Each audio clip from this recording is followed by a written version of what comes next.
So you just bought a new camera and your photos look horrible and you don't understand all the numbers on your screen.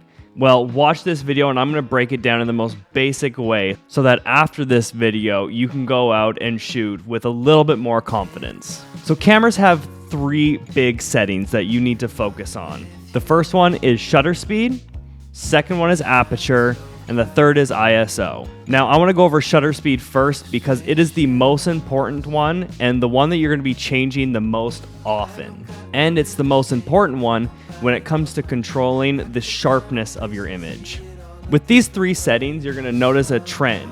It has to do with how light is getting to the sensor and how it interacts with the sensor. Shutter speed represents the physical shutter that's inside your camera that makes the clicking sound every single time you take a photo. Now, when you're looking at your numbers on your camera, it's going to be the one that is 1 over another number. That represents how fast the shutter is going to move up and down to let light in to hit the sensor. So what you need to know is that a slower shutter speed is going to keep the shutter up for longer, which is going to expose more light to hit the sensor. Now, what happens with that is if you have a shutter speed that's too slow for what you're shooting and you're not stable enough or there's way too much movement or whatever, it is going to expose that movement to the sensor. So if you have the shutter speed open for a long time or at a lower number, like 1 over 10,000th of a second, it is going to lift up, and as you're moving, it's still exposing, and then it closes.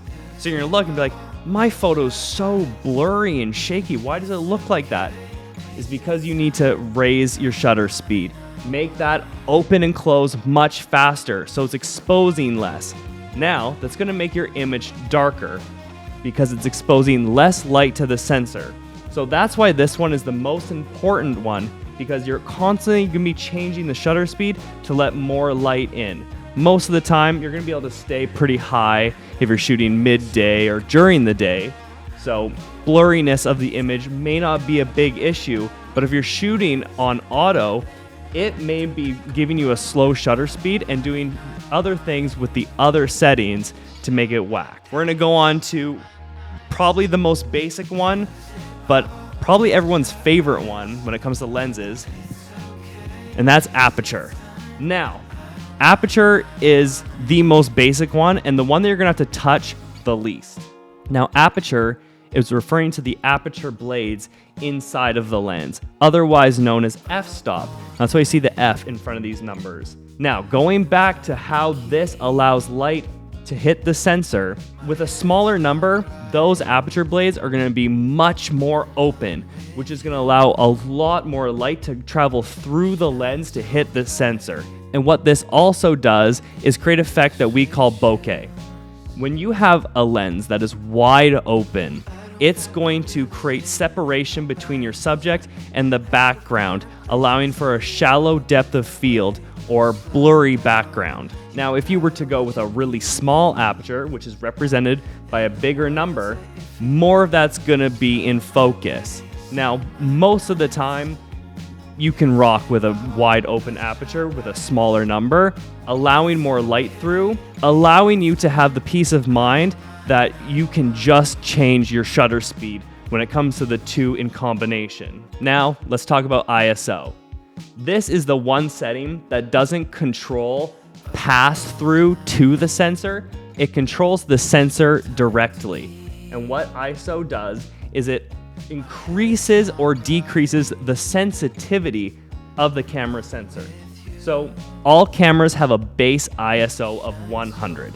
That is going to be the least amount of sensitivity that you can allow your sensor to have. Some cameras will go into like a low mode, but base ISO is the flat base that every camera has. Now, you can crank it up and allow your sensor to be more sensitive to light. In like the most simplest terms, this is going to make your image brighter or darker, period.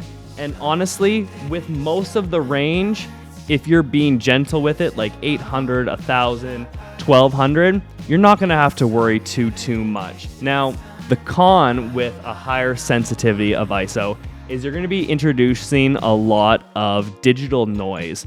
So what's happening is because it's so sensitive to light, it is starting to artifact. Like if you were to look at the sun, it would cause your eyes to hurt. And if you looked away, you would have like imprints. That's kind of the idea we're working with, is the more sensitive it is, the more damage it can do to your image. But when it comes to scenarios like darker and lighter, because you want to have a faster shutter speed, because we want to keep our images sharp, you want to keep your aperture wide open, and this is going to be the place that you come to increase the brightness or the darkness of your image. And like I said, if you're pretty tame with it, you're not going to notice too much. That's one thing to keep in mind. If you are struggling to get proper exposure, play around with ISO. Now, using all three of these settings is like a juggling game sometimes. But once you get the hang of it, you're going to realize what is needed in different scenarios. And like I said, when it comes to aperture and most of the time ISO, you can leave those at the base levels. Leave your aperture wide open and your ISO at the lowest point, and then all you're worrying about is your shutter speed. And like I said, in most scenarios, that's going to be perfect. Shutter speed is going to be the thing that you're constantly changing as you move throughout your shoot.